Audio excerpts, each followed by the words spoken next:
बच्चा रोता हुआ क्यों पैदा होता है साइंस के अनुसार? चलिए आप नहीं बता पा रहे। बच्चा रोता हुआ इसलिए पैदा होता है कि अभी तक वो माँ से जुड़ा था, नाल जुड़ी थी तो नाल से उसको सब कुछ मिल रहा था। अब नाल काट देने के बाद या बच्चा बाहर निकलने के बाद वो जो केंद्र था उसका उससे बाहर निकल गया। अब एक बार तड़फ होती है, आपको कोई यहाँ से निकाल कर कहीं और जगह पटक दे तो क्या होगा? और यदि बच्चा रोता नहीं है तो ध्यान रखना, या तो बच्चा मानसिक रूप से अस्वस्थ है या फिर बचने की कोई उम्मीद नहीं है। इसलिए दाई आदि क्या करती हैं, उसे नर्स आदि थप्पड़ देकर भी रुलाती हैं। सोचना हम रोते हुए पैदा हुए थे और जिंदगी भर भी रोते हैं, ये नहीं मिला, ये नहीं मिला, ये नहीं मिला। अरे प्रभु की जैसी शुद्ध आत्मा की प्राप्ति नहीं हुई, ये कभी आता है मन में? पूजा तो हम कर जाते हैं, ये नहीं सोचते हैं कितनी तत्व हैं, उन्हें कैसे समझना है। आश्रव को, अशुभ आश्रव को रोकना है, शुभ की तरफ प्रवृत्ति करना है। एक दिन शुद्ध तो अपने आप मिल जाएगा। आप हाथ जोड़कर ये नहीं कहते छत तू मिल गई तो जीना तू पीछे जा। आप छत पर पैर रखो और जीना अपने आप बेचारा जहाँ था वहीं रह आता है। इसी प्रकार से आप शुद्ध उपयोग में पहुँच जाओगे तो शुभ उपयोग अपने आप पीछे रह जाएगा। पुण्य फला अरिहंता, हम अरिहंत पद का फल यही चाहते हैं कि हमें और कुछ विभूतियाँ नहीं चाहिए। इस पूजा का फल एक ही ध्यान रखना, कोई विभूतियाँ नहीं चाहिए। हम घर में भी रहें तो ऐसे रहें जैसे कोई मेहमान रहता हो। हम घर में रहें तो सब कोई पूछ ले तो ठीक है, नहीं पूछ ले तो जाने दो। हमें ये इतना सा नुकसान होता है तो दुख होता है ना, कि अरे इतना नुकसान हो गया, देखती नहीं है।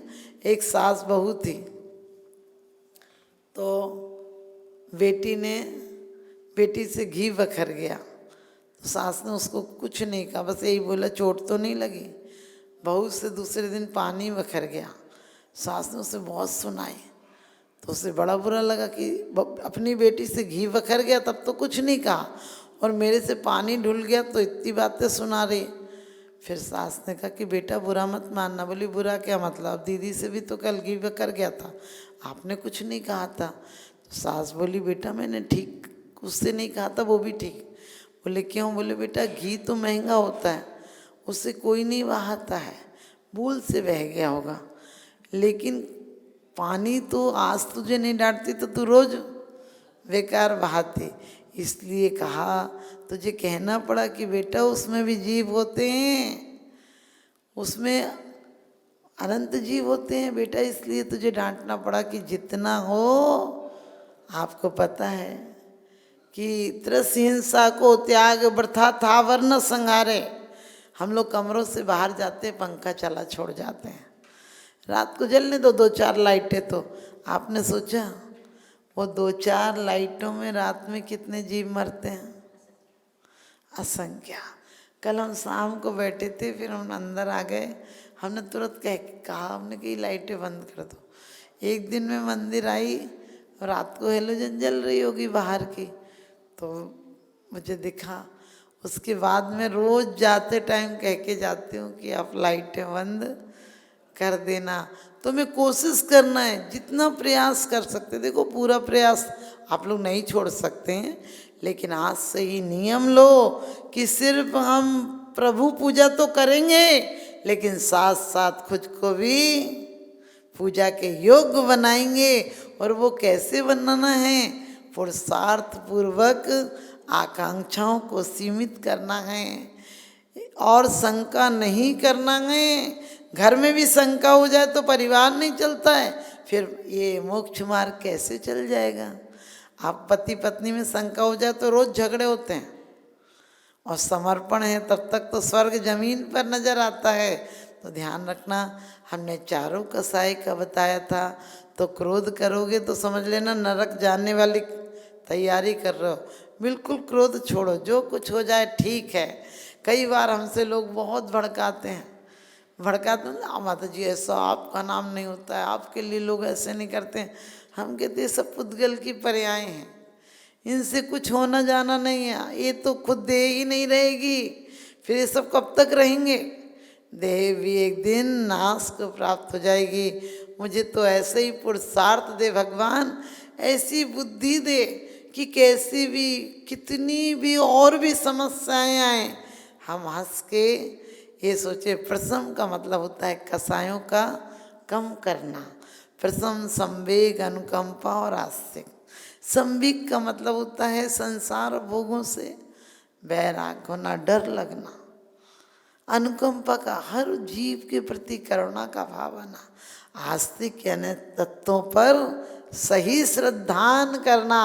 तो आपका समय हो गया है और आपको आज इतना ही उद्देश्य लेके जाना है कि मैं कौन हूँ, कहाँ से अब आ रहा हूँ, जाना कहाँ, किधर को अब जा रहा हूँ।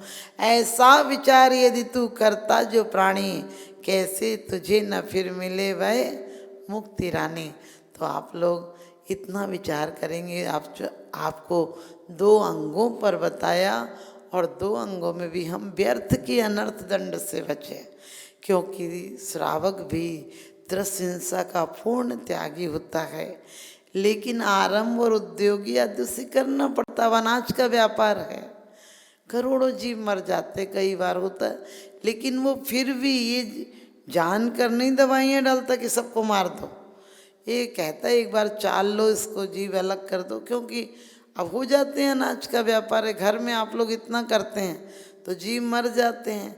लेकिन विवेक पूर्वक कि हमसे ना मरें, उसके बाद भी आपको करना पड़ता है। तो आप संकल्पी हिंसा का पूर्ण रूपेण त्याग कर सकते हैं, क्योंकि हम संकल्प पूर्वक थोड़ी ना कहते आज सारी चींटियों को मार देंगे। ऐसा सोचते हो क्या? नहीं। पहले हमें नौकरों को भी, घर में जो काम वाली हैं, अब क्या करेंगे, वो तो मरेंगी नहीं।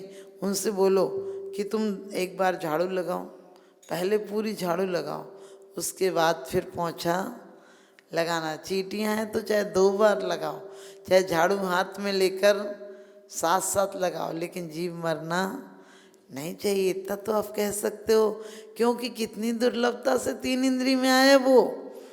असंख्यात वर्ष तड़प तड़प के मारा है 1 इंद्री में, तब 2 इंद्री पाई, और 2 इंद्री के मुश्किल से 3 इंद्री, 4 इंद्री। ये मच्छर मक्खी पतंगे सारे 4 इंद्री जीव हैं, सिर्फ हमसे 1 इंद्री कम है, और कोई ज़्यादा कम कितनी मुश्किल से पाया होगा ये पर्याय।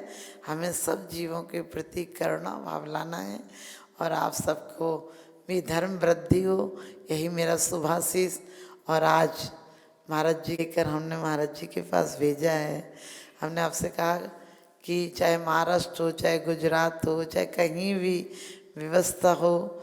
माता जी कल ये कह रही थी कि माता जी तुम कितनी चिंता कर रही हो। हमने कहा नहीं, भेजो तो सारा सामान अपन को, पूरा टोटल सामान हमने आज भिजवाया है।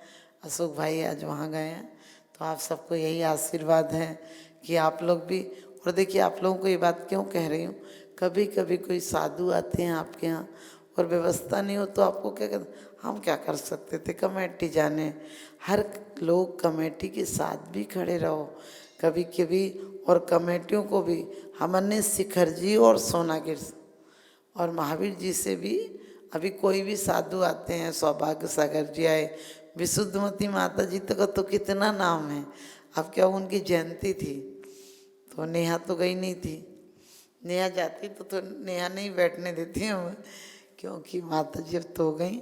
तो वहाँ पर थोड़ा सा ऐसी व्यवस्था थी कि हमारा सबसे साइड में जो आसन था, तो हम आ गए। फिर माता इनको पता चला कि नहीं आपको तुरंत उठ के आना चाहिए ना, ऐसे अच्छा लगा क्या कि उनने अपनी माम ने कि कोई बात नहीं, तुम क्यों सोचती हो, आखिरी में आसन था, ये सोचो इधर से लगाओ तो पहला आसन था। मानो ना, क्योंकि ठीक है उनने अपने संग को बैठाया, बुलाया तो था ही उन्होंने। अब वो जो कुछ भी हुआ उन्हें बोलने का मौका भी दिया, लेकिन अपन क्रोध में थोड़ी ना बोलेंगे। आपके घर में किसी ने आपको बुलाया, आप उसको तो बधाई दे के आओगे ना। जब उनके यहाँ गए हो तो हम बोल कर आए। अब वो 6-7 दिन बाद हम फिर भी, उन माता जी को बहुत दिक्कत थी, और आज हमारी समाजों की व्यवस्था बहुत खराब है। माता जी को मंदिर में नहीं रोका था, और माता जी कांच मंदिर तक जाने में कम से कम 7 जगह बैठना पड़ता था बड़ी माता जी को। तो 1-2 बार तो माता जी लोग कुछ भी हुआ, अब जो हो गया हो गया, हम उन माता जी को पकड़ के हाथ वहाँ तक ले जाते थे, क्योंकि हमें लगता था ये लोग तो कुछ दिन को आई हैं तो इनको मंदिर में मन करता है, हम तो वहाँ पर है ही स्थान। तो हम बोलते थे माता जी आप लोग को दर्शन करना है तो करो, हम माता जी को छोड़ के आते हैं। लेकिन मुझे बहुत दुख हुआ कि आज हम धर्मशालाओं के नाम पर पैसा देते हैं, धर्मात्माओं को रहने नहीं देते हैं। अरे जो वृद्ध साधु हैं, इतने बुजुर्ग हैं, अस्थमा की शिकायत है, वो इतना सा नहीं चल पाते हैं, हमारा करोड़ों रुपया ऐसी जगह चला जाता है, करोड़ों रुपया। कोई बात नहीं। अब उसके बाद क्या हुआ कि केवल चंद जी लोहाड़िया करके वो उनके संगपति थे। बिहार की बात आई तो एक गाड़ी भेज दी होगी आगरा वालों ने, जो जहाँ ग्वालियर जा रही थी। अब बिहार की बात आई तो गाड़ी की व्यवस्था नहीं हो रही थी, तो उनने माता जी ने बोला होगा कि माता जी से आप बात कर लो, क्योंकि वो हमें बहुत मानते हैं। उनने हमारे नाम से भोजनालय खोल रखा वहाँ पर केशवराव पाटन में, क्योंकि समाज में बहुत झगड़े थे, बहुत झगड़े, हमारे जाने से झगड़े सारे मिट गए। तो हम आपसे कहते हैं ना, केशवराव पाटन जितना श्रद्धान हमें रानीला में है, उतना ही श्रद्धान हमें केशवराव पाटन में, क्योंकि वो असंभव काम हो गया जो 20 साल से केस चल रहे थे। और जिसको हमारा विधान कराना था, जिस दिन विधान की शुरुआत होना थी, उसके परिवार में कोई मर गया, पूरे लोग चले गए, अब सिर्फ हम और नेहा बैठे रह गए। छोटी माता जी भी थी हमारे साथ। तो अब हम लोग बोले कैसे होगा विधान। बस मैंने एक बार जाके कहा, मैंने कि आज चमत्कार दिखा दो, मुझे पता नहीं आज विधान होना चाहिए। और वो लोग पहले दिन कह गए थे माता जी हम तो आएंगे तक नहीं। और वो अचानक इतना ही टाइम था, इसी टाइम था 7 साढ़े 7 का, तो वो लोग सब चले गए थे और वो मंदिर में आए, और उनके इतना ऐसा था बस पूछो मत। तो अचानक 1-1 2-2 आए और सब बैठते चले गए विधान में। बैठे क्या 1 घंटे में तो पूरा हॉल फुल हो गया। ये किसका करिश्मा था? ये परमात्मा का करिश्मा था कि उनकी कसाएं बंद हो गई, प्रसन्न भाव आ गया, सब बैठ गए। तो उन्होंने वहाँ भोजनालय खोला हुआ है। तो आपको ये बात बतानी, कभी भी अपने भाव रखो कि ऐसे जब भी कोई मौका आए तो अपन को सेवा करनी। तो हमने केशवराव पाटन, अब वो लोहाड़िया जी तो माता जी के भी बहुत ज़्यादा भक्त हैं, मुझे तो उसी टाइम मिले थे, लेकिन वो आते हैं हमारे पास। तो उनसे माता जी ने कहा होगा माता जी से पूछो 1 आध दिन को दे देंगी क्या। तो वो तो भड़क पड़े माता जी पे, बोले आपने उनको स्थान दिया, आप किस मुंह से जाएंगे, मैं तो बिल्कुल नहीं जाऊंगा। फिर माता जी बहुत बोली होंगी कि फिर बिहार नहीं हो पाएगा। तो वो आए और कहने लगे माता जी इन लोगों ने गलती तो बहुत बड़ी की है, लेकिन है ना ये आए हैं बहुत, माता जी ने बहुत ही कहा है। तो मैंने एक ही बात कही ना कि माता जी को कहने की ज़रूरत ही नहीं, किसी से भी कहला भेज देती तो व्यवस्था हो जाएगी। क्योंकि वो जितने दिन रहीं, वो भी कोयले का खाना खाती थी, तो क्योंकि अब उनके पास गाड़ियाँ तो थी नहीं, हमारे तो संग में हिंडोन चली जाती है गाड़ी जो भी चाहिए। तो जितने दिन रही वो पूरे दिन की आटा कोयले की व्यवस्था सब अपने यहाँ से होती रही। और फल भी अधिकांश वो बल्कि बोलते थे आपने मंगाया ना कि क्या हो गया, अपन साधु सेवा के लिए तो रखें। फिर माता जी ने कहलाया था कि गलती हो गई थी हमसे, हमने कहा नहीं नहीं हम बच्चे हैं, आपको गलती मानने की ज़रूरत नहीं, वो तो कभी कभी क्रम में हो जाता है भावुकता में।